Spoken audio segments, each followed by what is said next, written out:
Radhe Krishna Weaver, हम उम्मीद करते हैं कि आप सब जहां होंगे स्वस्थ होंगे।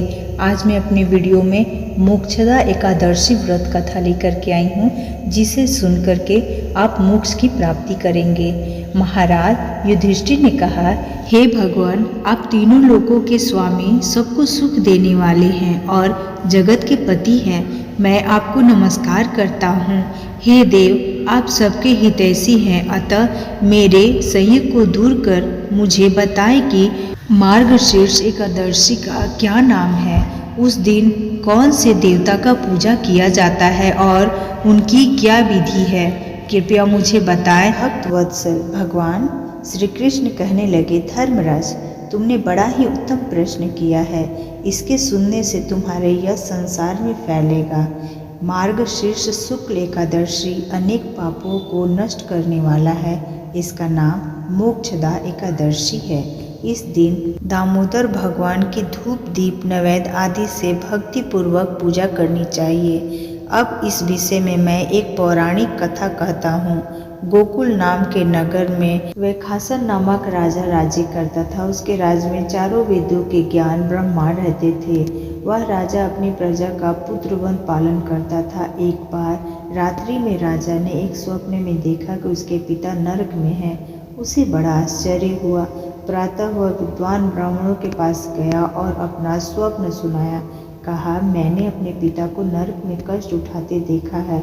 उन्होंने मुझसे कहा कि हे पुत्र, मैं नरक में पड़ा हूँ, यहाँ से तुम मुझे मुक्त कराओ। जब मैंने ये वचन सुना तब से मैं बहुत बेचैन हूँ। चिंता में बड़ी अशांति हो रही है। मुझे इस राज्य, धन, पुत्र, स्त्री आदि घोड़े से कुछ भी सुख प्राप्ति नहीं हुई है। क्या करूँ? राजा, हे राजन, हे ब्रह्मा देवता, इस दुख के कारण मेरा सारा शरीर तप रहा है। अब आप कृपा करके कोई तप, दान, व्रत आदि ऐसा उपाय बताएं जिससे मेरे पिता को मुक्ति मिल जाए। उस पुत्र का जीवन व्यर्थ है जो अपने माता पिता का उद्धार न कर सके। एक उत्तम पुत्र जो अपने माता पिता तथा पूर्वजों का उद्धार करता है, वह 1000 मूर्ख पुत्रों से अच्छा है। जैसे एक चंद्रमा सारे जगत में प्रकाश करता है, परंतु हजारे तारे नहीं कर सकते। ब्रह्मा ने कहा, हे राजन, यहाँ पास में भूत भविष्य वर्तमान के ज्ञात पर्वत ऋषि का आश्रम है। आपकी समस्या का हल वे जरूर करेंगे। ऐसा सुनकर राजा मुनि आश्रम पर गए। उस आश्रम में अनेक शांतचित्त योगी और मुनि तपस्या कर रहे थे। उसी जगह पर्वत मुनि बैठे थे। राजा ने मुनि को साष्टांग दंडवत किया। मुनि ने राजा से सांगोपांग कुशल पूछा। राजा ने कहा, हे महाराज, आपकी कृपा से मेरे राज्य में सब कुशल है, लेकिन अकस्मात मेरे चित्त में अत्यंत अशांति होने लगी है। ऐसा सुनकर पर्वत मुनि ने आंखें बंद की और भूत विचारने लगे। फिर बोले, हे राजन, मैंने योग्य के बल से तुम्हारे पिता के कुकर्मों को जान लिया है। उन्होंने पूर्व जन्म में कामातुर होकर एक पत्नी को रति दी, किंतु सौत के कहने पर दूसरी पत्नी को ऋतुदान मांगने पर भी नहीं दिया। उसी पाप कर्म के कारण तुम्हारे पिता को नरक में जाना पड़ा। तब राजा ने कहा, इसका कोई उपाय बताइए। मुनि बोले, हे राजन, आप मार्गशीर्ष एकादशी का उपवास करें और उस उपवास के पूर्ण को अपने पिता को संकल्प कर दे। इसके प्रभाव से आपके पिता के अवश्य नरक से मुक्ति होगी।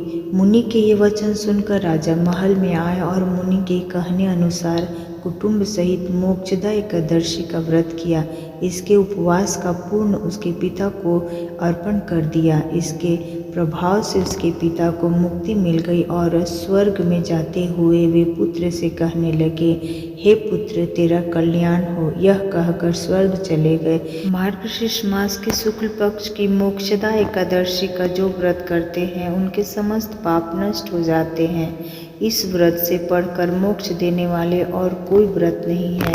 इस कथा को पढ़ने या सुनने मात्र से वायपेय यज्ञ का फल मिलता है। यह व्रत मोक्ष देने वाला तथा चिंतामणि के समान सब कामनाएं पूर्ण करने वाला है। तो ऑसम शॉर्ट्स भक्ति में ये कथा मात्र सुनने से आपको मोक्ष की प्राप्ति होगी। तो चलिए मिलते हैं नई भक्ति में नई वीडियो के साथ। धन्यवाद।